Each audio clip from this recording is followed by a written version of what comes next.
Hello and welcome to CLMB's Cracked Knuckle Productions. My name is Chris and this is Project Weyard. Let's take it easy with today's video as we simply go with the flow. That's right, today we're exploring rivers. Rivers are one of my favorite geographic features, simply because they lend the location where they are found a unique fingerprint.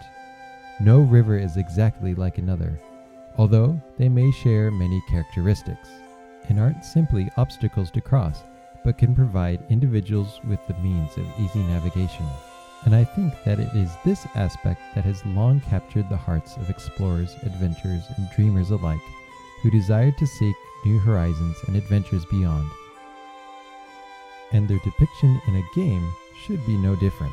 And I think those at Camelot understood the significance of a river's exploratory features and skillfully utilized them in these games.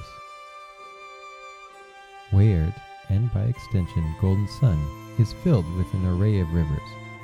Some simply bisect the mainland, while some snake their way deep into the heart of a given continent. Others abruptly end just after issuing forth, and many of these rivers simply don't make any sense, as they flagrantly commit one or many of the cardinal sins of fantasy cartographers. And that's okay. When beginning your quest in either game, these rivers often serve as a roadblock to your perceived goal and force you from the shortest path as you search for a way forward over land. But things are kicked up a notch in the Lost Age because you get a ship. And once you are outfitted with your ship, you can more easily and quickly make your way about Weyard. But that is not all.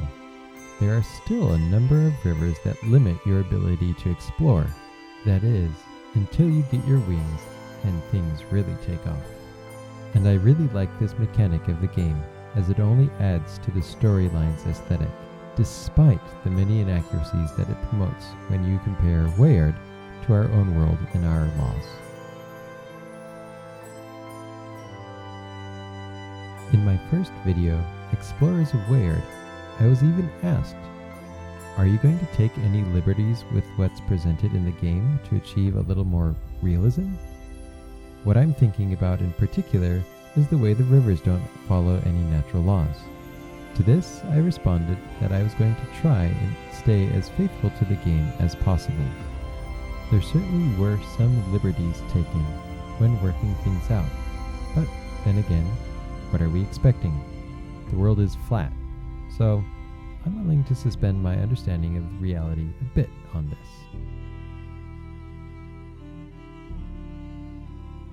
With all of that said, I want to share with you my thoughts on how I'm going to be depicting all of this. I'm still trying to sort things out, but here are some facts that I'm needing to consider.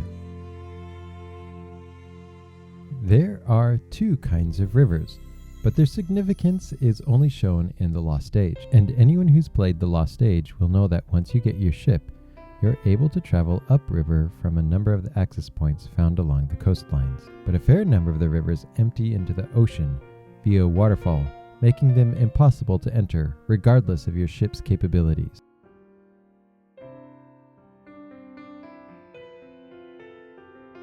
Back to the map's eventual depiction.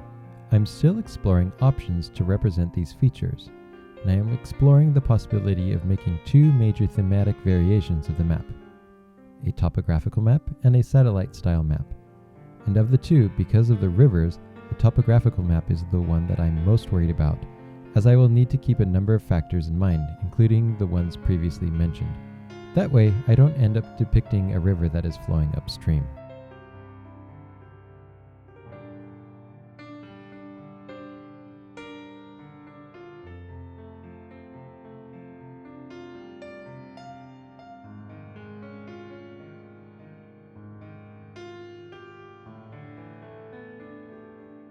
Thank you all for your continued support throughout this project.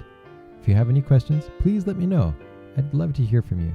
That said, it's been a lot of fun working on this project, and I'm looking forward to our next adventure together as we rise above the clouds and explore some mountains. Happy world building and blessings.